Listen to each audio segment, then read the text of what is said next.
Hello everyone, Teacher here. Welcome back to another video. Today I want to take a little bit of a look at some of my teams in Chapter 1 and what I think about them going forward, specifically glyphs, and how I might swap them out. So if you're ready, let's take a closer look.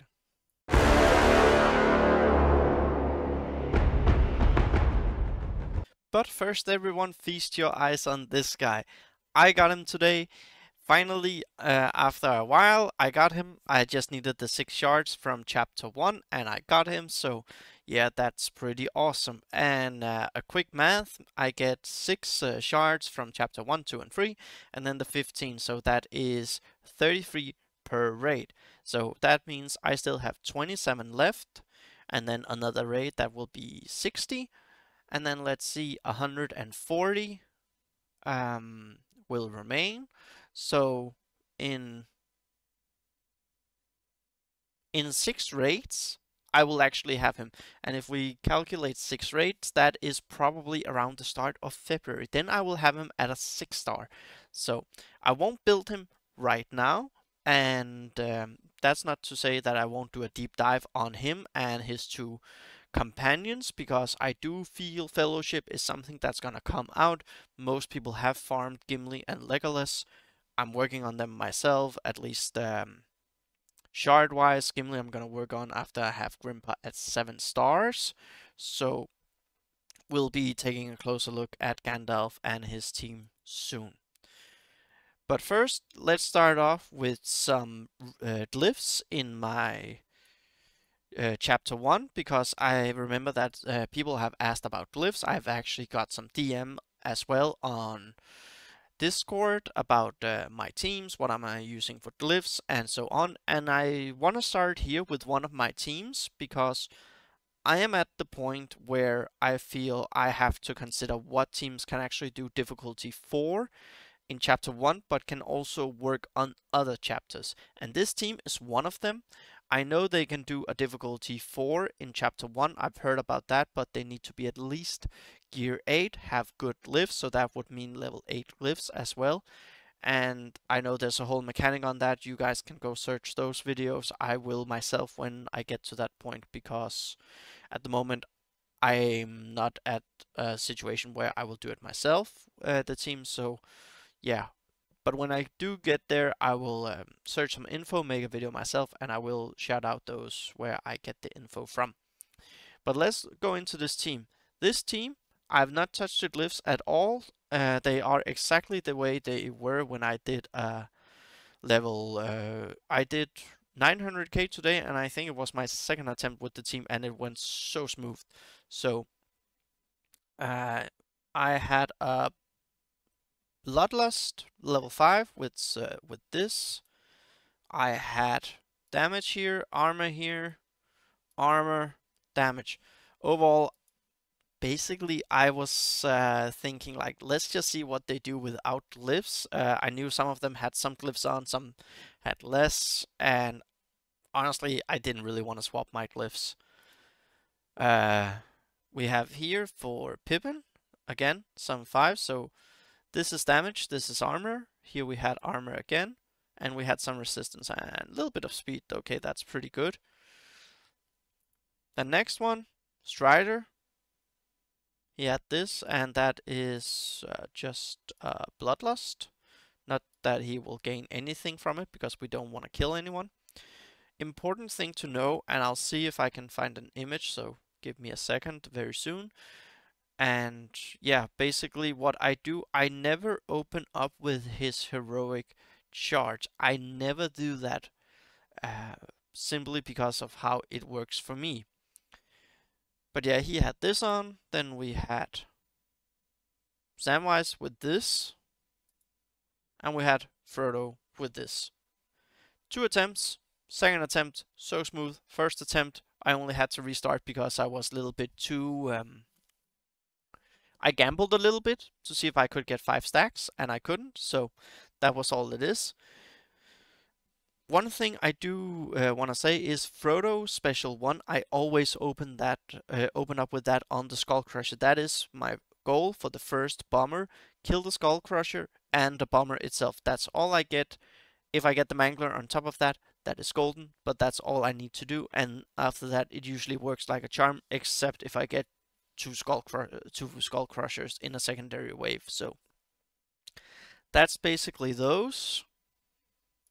So I went through and found this photo. Now this is a different squad and it's way back in the day, so bear with me. But this is from Mines of Moria. I don't remember how old this is, but it's very, very old. And basically, if we go through it here, I will try to say how I use my RtR. So here, bear with me, there's a Skull Crusher. Over here, there's a Shadowseer normally. I'm sorry I don't have an actual footage, but I can't find one. So I make sure that this Skull Crusher that initially spawns here dies with the bomber. If I can get the Mangler on top of that, I will take it, but normally I can't. That means something here will spawn next alongside a bomber. If it is something that is very tanky, then I might do Strider Special 1, his burn, for some taps, and I will make sure I spread everything out equally, so it's the bomber that kills everything. And I also take into account when Samwise might do a retaliate in case they hit some of the other ones. So then you get a full bomber clear, then you get a new wave in. By this point you will have used Strider Special 2. I make sure I use Pippin, Heal, and Special 2 for the regen stacks as often as possible. I never use Mary Special 1 because I don't want to give marked by accident to anything. And if we go with Sam, I heal as often as I can. I will prioritize either a Skull Crusher or a Mangler for the blind. I taunt as much as I can as well, because Sam actually is pretty beefy. Frodo, I never use his Special 2 unless there are a double bomber and a Shadowseer has healed one of them just above 50%. That means it won't die from the first bomber, because Frodo with his Special 2 bypasses, they are over here, no, sorry, not over here, don't rush me, so he will actually do the damage, similar to Eagle Eye. That is the same. So that is the only time I will use Frodo Special 2, otherwise I will always use his Special 1. And then basically you just make sure that the Skull Crushers, the War Guards, if you can get them down, that's okay, but don't work it too much. The whole thing is sometimes you might allow something to be alive. Again, if we go ahead and look my RtR, 9k, 7.5, that's 16.5, and here then we are 23, almost 24. And these two, so my team is around 36.5k, and this team cleared it flawlessly. Like, it was great. I think I went through 6 bombers, maybe more, because I didn't get full clears all the time, so it was really, really easy. But that is how you have to go through it.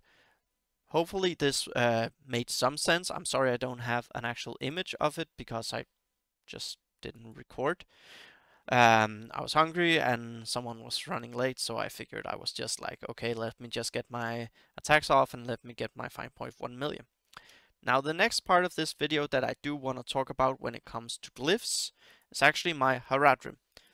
Because this Haradrim team scores 900k pretty easily now. But I am not at the point where I can do difficulty 4, and it really annoys me, because difficulty 4 will be very tough for me. I might have to swap out Wupete for an Ironhide if I will probably have to farm him to 7 stars, and the reason why I will do that is because I have to get some purple materials and I don't want to farm a character that I already have. So when I do Grimpa and Gimli, if I still need blue, which I probably will, and I will go get my Ironhide to 7. He's at 6 at the moment, and I might swap him out instead of Wubate or someone else, but the big problem is he's so slow. This team right here lacks damage and survivability because everything hits like a truck. This team here, let's just go through it very quickly.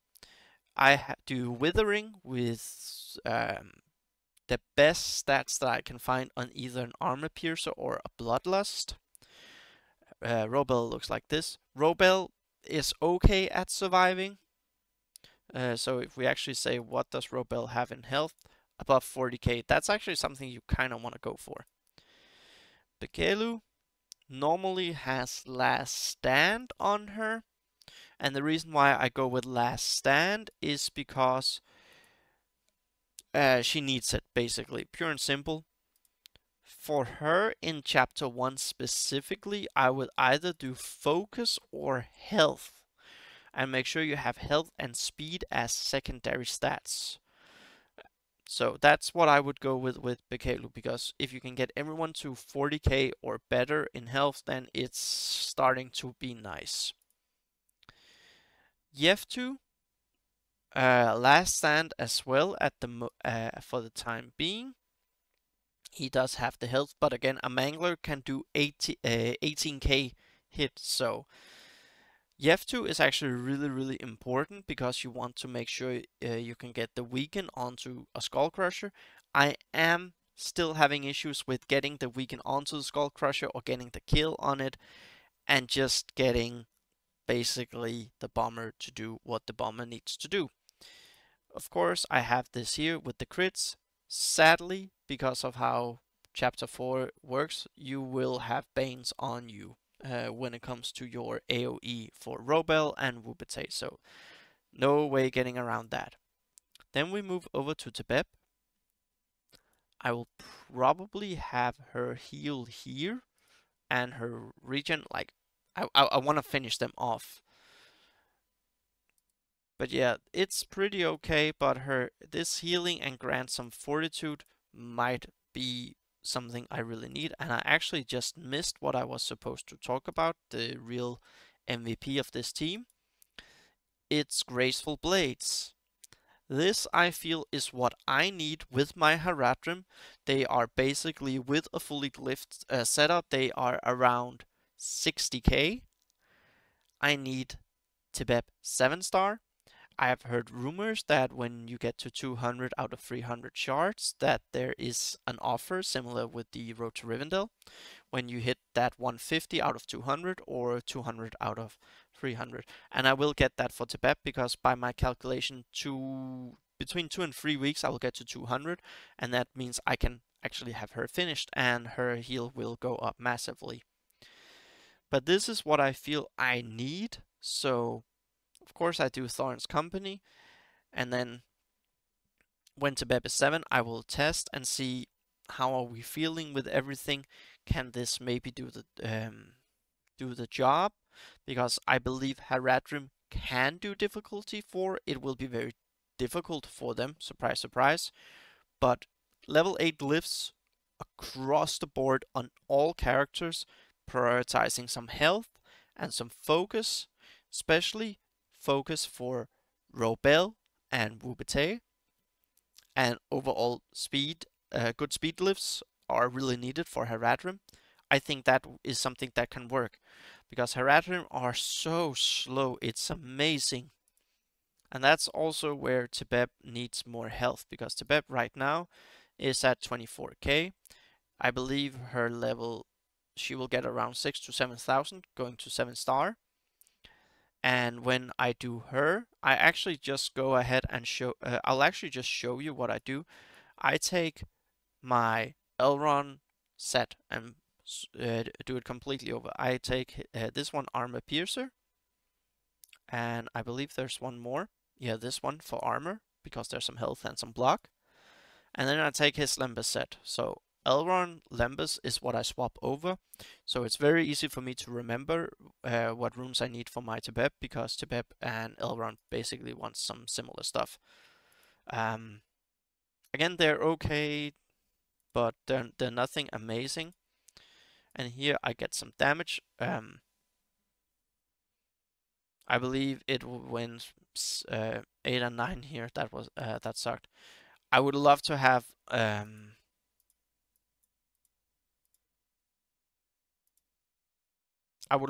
good Lembus down here, honestly, but at the moment this is what I have, and this one is really good for Elrond. And then I have this one here, a good amount of resistance, and that's basically what I'm doing as I'm leveling up. But yeah, all these glyphs basically add 11k health to my Tebeb, so that means a 7-star would put her into above 40k, and I'll do that, and this means that I can actually open up with speed. I am trying to make that work because that slow from the Skull Crusher is insane.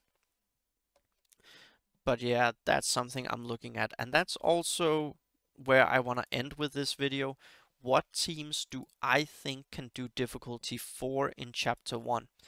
I know many people talk about it in the Discord, and many people are actually also asking me about it. Like, I do see the question pop up here. I always read your guys' questions, and thank you so much for those on the previous video, because it's going to be pretty interesting. Obviously, Rivendell can do difficulty 4. Road to Rivendell, I've seen and heard can do difficulty 4 as well. Rohan with some plug and play. These guys also did. I put up a short today where I went over the glyphs with these 3 alongside Naramiri and Ironhide for what I did to get my 900k. So check that short out. So Rohan, Road to Rivendell. If you were to say, okay, I'm pretty okay with this, then I would say if you have to build only one from Road to Rivendell, Rohan, and take with you forward, that would be Eomer. Eomer is the vital one because he's so good plug and play with his summon, and also the summon does amazing damage. And it's good for Chapter 2, it's good for Chapter 3, and it's actually also okay for a Chapter 4. So consider Eomer if you have to make someone beefy. Dwarves, I am unsure about. I think down the line, when Bomber comes online with 6 and 7-star, his speed, like he has haste, he has slow, he has AoE. That's pretty good if you can hit there.